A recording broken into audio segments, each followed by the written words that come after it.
it's Miss Gina, and you're at Gina's Planet. And it seems that we are frozen again. I was going to do a piano lesson and show you the letters written out, but instead we're going to switch gears. That's okay. We are going to read Trouble in School. This is the book story of Lou Gehrig, one of baseball's greatest, the childhood of a famous American. On every side, Lou had begun to hear talk about the Germans, who were at war in Europe with England and France. He heard about ships being sunk and innocent people killed. Then the boys began whispering to one another when he came around. He could tell they weren't saying pleasant things about him. He couldn't understand it. Maybe Pop would know what was wrong. One night he heard Mom say, "There are terrible things going on in the old country. That's what's bad in Germany."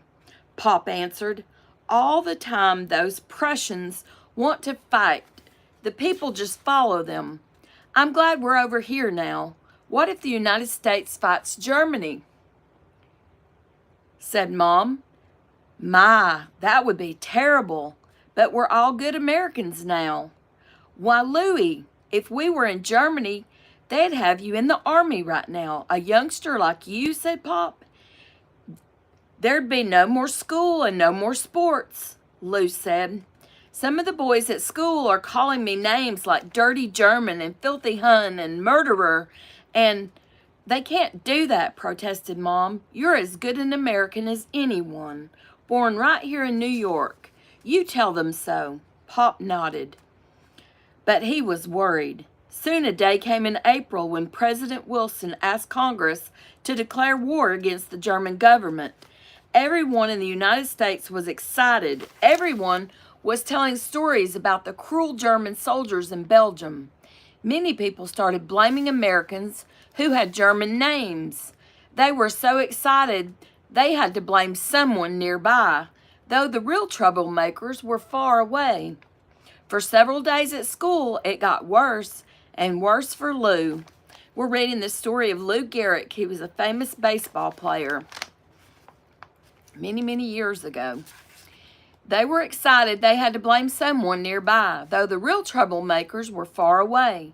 For several days at school, it got worse and worse for Lou. Only a few boys really called him names, but many more kept away from him and showed they didn't trust him. The same thing happened to the other boys with German names. One afternoon, Lou walked out of the school lot after his last class. He saw a group shouting and talking loudly about the war. "I wish I could enlist," said a big boy named Eddie. "I'd show that Kaiser and all those Germans." "There are plenty of them around here," cried a little fellow who was nicknamed Shorty. "Why don't they go back where they belong?" "Here comes one now," shouted Eddie. "Where do you think you're going, you dirty Hun?" Lou felt stiff with anger, but he didn't say anything. He started across the yard toward the gate. "Come on, fellows, let's get that German," called Shorty. The crowd rushed toward Lou. He turned to meet them. For a moment, it looked as though they were all going to jump on him. But something in Lou's quiet, determined manner stopped them. "What are you afraid of?" called Eddie to his followers. "He's a German, all right, and probably a dirty spy." Lou spoke up stoutly. "That's silly. You know I'm not a spy. I'm as good an American as anyone. I was born right here in New York." "Yeah, up in Yorkville with all the other heinies," Short jeered back. "Come on, let's jump him," said Eddie, but the boys eyed Louie's size and strength, and no one moved. "What's the matter? You afraid to fight?" another boy said to Lou. "No, I'm not afraid to fight," said Lou. "I just don't want to fight you fellows. But you have no right to call me those names." "So you are afraid," shouted Eddie, suddenly becoming bolder. He punched at Lou. As if at a signal, all the other boys piled on him, hitting and pushing. There were so many of them that Lou was forced back. He struck out at them. But they kept on coming. He fell back more and more until he could go no farther. Lou was pinned up against the fence. He struggled to free his arms. He hit out hard at the milling group, attacking him. His weight and muscle drove the boys back, but not before he had taken a good pummeling. "What's going on here?" came a sudden voice. It was the coach. The group stood around rather sheepishly. Finally, Eddie spoke up. "Aw, we're teaching this German a lesson. We're fighting Germany now, and he's probably a spy." The others nodded. "That's not exactly using American tactics," said the coach. "Look at the bunch of you jumping one boy. Is that fair play? You fellows are just excited. If you stopped to think for 1 minute, you'd know better." "I don't care. He's a German," insisted Shorty. "I'm surprised at you," said the coach. "He's a good American, and you know it. Every family in the United States came from some other country at some time because they wanted freedom and equal rights. That means you and you and you." He pointed at each one. "When you act the way you're acting, you're teaching," excuse me, I think I pronounced that word wrong. "You're not teaching anything. You're tearing down the most important beliefs we have. Think it over, boys. Let's not have any more of this." Lou was grateful to the coach, but he went home feeling sad and lonely. He couldn't understand why people had to act that way. Why did being German make him different? Before the war was over, he had more than one bad time with hot-headed boys. More than once he had to fight, but gradually his unfailing good nature brought about a better feeling. The German scare died down. People realized that the enemy was across the ocean and that there were better ways to fight a war than brawling and calling names. Lou was thankful to turn his attention back to school, work, and sports, especially sports. He never felt so good as when he was playing on a team. It was easy to forget his troubles in the excitement of playing hard, doing his part with the other boys to win a game. The coach was relieved too. "I'm glad this foolish German stuff has stopped," he said to one of the teachers. Lou's got his smile back. Out on the diamond, Lou thumped his glove and shouted, "Come on, fellows, let's get 'em out." Next time we'll read Lou Earns $5. We've been reading the Lou Gehrig story by Guernsey Van Riper Jr. and Paul Lone drew the few pictures that are in the book. It's mostly a chapter book without many pictures. We're going to read our unschooled book that we've been reading. We're on page 186. It's entitled George. That means it'll be told from George's point of view or George's perspective. Let's jump right in. This is a book called Unschooled by Alan Woodrow, author of The Class Dismissed. It's a scholastic book. A light flickers on at a spotlight aimed at the middle of the gym floor. Kyle stands in front of the microphone. Behind him are Finn and Jay, who start to beatbox.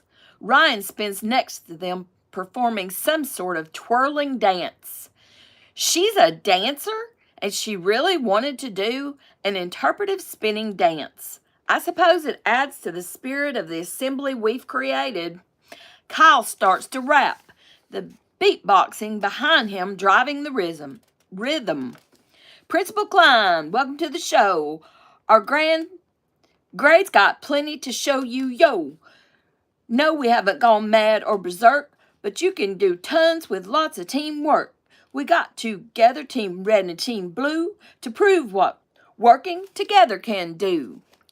A switch is flicked and the gym is bathed in dancing green lights. The entire gym has been transformed. Giovanni and Samantha were in charge of the decorations, and they filled the room with streamers and lined the walls with dozens of posters with words like teamwork, sportsmanship, and fair play. I don't know how they got it all done in one night, Meanwhile, most of the class sits on the bleachers, clapping along to the rap while Kyle continues. Like the auditorium filled with slop, so some of us came early with a mop. He points to a group of fifth graders who hold up their mops. I looked in the auditorium this morning and I don't think it has ever been so clean, Kyle continues. But that's not all. No, that's just the start. Everyone here did a little part. Like Bjorn in charge of technology and Maggie who wrote an apology. Bjorn hits a button on his cell phone and the room, which had been bathed in green light, is now awash in red. He really is good at computer stuff. He rigged all the lights together. Kyle points to Maggie, who stands off to the side holding a piece of paper in front of her. She clears her throat. Dear Principal Klein, we are sorry for acting so poorly. We have learned a valuable lesson about teamwork and fair play. We let our competitive spirit get the best of us, and we realize we were wrong. Please accept our sincere apology. P.S. We can't wait to help out with Miss Bryce's after-school tutoring program. And can I have some extra sessions, please? She runs over to our principal and hands him the note, which has been signed by everyone in our grade. Our principal accepts the page, his mouth agape. I don't know what he is expecting when he came to the gym, but it wasn't this. Finn and Jay begin beatboxing again, and Kyle continues his rap. Great lessons and values. We've learned a ton about sportsmanship and playing for fun. But we brought you more than my rap ballad. We've also brought some homemade egg salad. Toby runs over to our principal with a bowl of egg salad his mom made last night. Toby said his mom makes a really good egg salad. Here you go. I know it's your favorite, says Toby, and then runs off. We worked together to bring you this song and show you that our grade can get along. So now we're one team, and those are the facts. Now let's take a break for Luke on the sax. Kyle points to Luke, who's dressed in his Charlie Parker costume from Historical Figure Day. He is in the front of the microphone, and he starts blowing his horn and moving his fingers at a crazy speed. And at crazy speeds, while he taps his toes and wiggles his legs, the entire room fills with the honks and beeps from his instrument. I find myself tapping my foot and snapping my fingers. Luke ends with a manic flourish and then points back to Kyle. Thanks for your time. Soon the school bell will ring, but we need to show you one final thing. It's big and awesome and can't be ignored, but the world's best principal deserves an award. Bjorn hits the phone and the gym fills with a dark purple light. All except for one bright spotlight. It shines on a large trophy, a 3-foot statue of Principal Klein made of modeling clay, and the words, World's Greatest Principal, etched on the bottom. Our principal's jaw drops open in surprise. I think that's a good thing. Next time we'll be on chapter 36 from Lily's point of view on page 190. We're going to sing a couple songs before we go. We're not going to rap. And we are going to say that this is,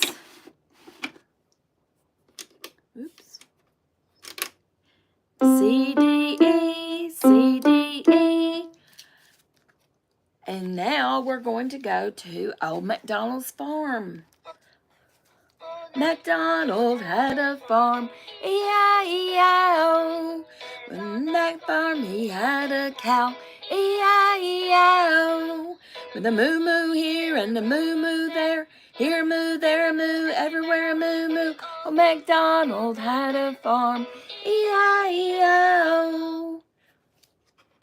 Now we're going to do row, row, row your boat. Row, row your boat gently down the stream. Merrily, merrily, merrily, merrily, life is but a dream. An itsy bitsy spider, sing along with me. Do you know the words to the itsy bitsy spider? Itsy bitsy spider went up the water spout. Down came the rain and washed the spider out. Out came the sun and dried up all the rain, and the itsy bitsy spider went up the spout again. And we're going to do Twinkle, Twinkle, Little Star, and You Are My Sunshine to end it. Twinkle, twinkle, little star, how I wonder what you are. Up above the world so high, like a diamond in the sky. Twinkle, twinkle, little star, how I wonder what you are. And then we're going to do Sunshine without any music. We're going to do it a cappella, they say. You are my sunshine, my only sunshine. You make me happy when skies are gray. You'll never know, dear, how much I love you. Please don't take my sunshine away. And that is the end for me today. I'm going to try one last time to see if we can do a short piano lesson. But I'm going to tell you good night and bye-bye. And I'll see you on the next live feed, hopefully in just a little while. Good night. And Miss Gina loves you. I love you. Bye-bye.